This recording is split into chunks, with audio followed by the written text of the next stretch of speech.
A short while later, as he is traveling, he hears on the radio about an interstellar comet that will pass rather close to Earth. He walks inside the room and observes a woman using a treadmill. They engage in an unpleasant discussion about their son's impending birthday celebration. They enter his room where he has a drawing of a common man named Clark that they discuss. They discuss John's mother's departure from him. Later, the three of them are sitting in a living room and watching the auto news. He was seen leaving the house that evening and returning the following morning to take a guest room. Allie goes in and informs the dad that he needs to run to the store to pick up a few things as he is cleaning the grill for the forthcoming party, and the dad is listening to the news about the comet once again. Each one is fixated on the sky.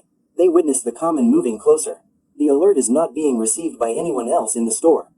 He is notified that he has been selected for relocation to an emergency shelter together with his wife and son. John and his son immediately exit the store. As they make their way home, he notices military cars and aircraft flying in the opposite direction. John approaches Ally in the kitchen and inquires as to whether or not she received the same warning. She brushes him off. There is a small earthquake, and John leaves the house as they both return to the living room where everyone is watching the news in anticipation of seeing a piece of the comet striking the Atlantic Ocean. When suddenly a tremendous shockwave knocks him over, he is watching a group of birds fly away. The newscaster reports that the explosion sent a shockwave thousands of miles away and affected a city in Florida. The entire city has been demolished. John receives a second presidential alert. The call is broadcast on both the TV and his phone so that everyone can see what is being said. He also receives a security code for the plane on his phone. The others hurry out of there. As John runs to collect Nathan, who reports that the skies are on fire, Allie is cooking while listening to the horrifying news. One of them informs the family that 2 days later, as they are driving, a sizable fragment of the comet known as Planet Killer would strike the Earth, according to the news. People have already been caught robbing businesses. John drives the opposite way as they approach a big traffic bottleneck on the highway. They are hearing the news on the radio, which reports that other repercussions have already occurred and are anticipated. They landed at the military-patrolled airbase. The family pushes through the traffic jam and is let in with the barcode they were given. They are instructed to put everything into a single, smaller bag after receiving bracelets for personal identification. When Allie goes to tell the soldiers about her spouse, she accidentally causes trouble by disclosing the boy's diabetes. Allie tries to talk sense into her but is rejected. She is led outside the base with her son. When John attempts to call Allie on a plane that is about to take off but is unable, Allie requests that John get off the aircraft out of worry. People start firing toward the military as soon as the base is breached. He then orders everyone to leave and flees. A series of events are triggered by the plane's explosion. Nathan's insulin level is already low. Chaos is still present in front of the base. John therefore needs some time to get to the car and get back on the road. The child and Allie arrive at a pharmacy. Unexpectedly, a gang enters and begins shooting, killing everyone in the area. They were able to flee and enter a vehicle with some individuals that would transport them partially to her father's house.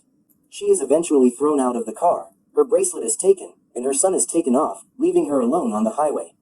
Throughout the truck, when John strikes up a discussion with one of the man reveals that they are traveling to Canada, where the driver is acquainted with a person who owns a jet and can transport them to the shelters.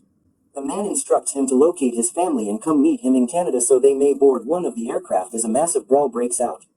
The truck whirls and crashes as a result of the struggle. Despite this, the struggle continues, and John ends up killing the man. While they are exhibiting the bracelets, Ally obtains another transportation to the base where the individuals who took Nathan are going. When the youngster informs the military that those individuals are not his parents, the soldier arranges to have them escorted out while he is taken inside. When she does locate him, she learns that he has received insulin. When John breaks into a residence to get some food and water, he discovers that the greatest impact is anticipated in less than 24 hours. While playing cards with his friends, he spots him and asks about his daughter. The family is finally reunited after they resolve to put their differences aside and work together to find her and Nathan. John and her father then head to pick them up. When they all return home, they confirm that John's information regarding the shelters was accurate and get ready to travel there. A massive chunk of the comet suddenly falls nearby, causing them to leave right away. During the journey, John and Allie make up and agree to stay together. As John pulls away from the group of cars, pieces are flying everywhere. They pause by a bridge where other people are also hiding, but John leaves to assist a man in getting out of a blazing automobile. While trying to locate the airport, they learn through the radio that they don't have much longer before the comet's largest fragment hits Earth and obliterates more than 75% of all life. They witness one aircraft taking off and another nearly taking off. Before a fragment strikes the sea and sends a shockwave toward the plane, John breaks the plane by driving directly in front of the scene, appearing unmoved by the remark. They land gracefully as they float through the air then crash into a glacier. When a military plane lands a mile distant, he follows it to show the passengers where to go. As they enter, Planet Killer strikes. The occupants are still moving deeper into the shelter, but the impact will reach them in a matter of minutes. 9 months later, the planet's cities are utterly destroyed. The shelter's hatches open to show that the family is still alive despite the planet's impending destruction. Radio frequencies from all over the world communicate as the Earth is seen from space. That's all, guys. Hey, if you enjoyed this video, make sure you subscribe the channel. Hit the subscribe button, leave me a comment,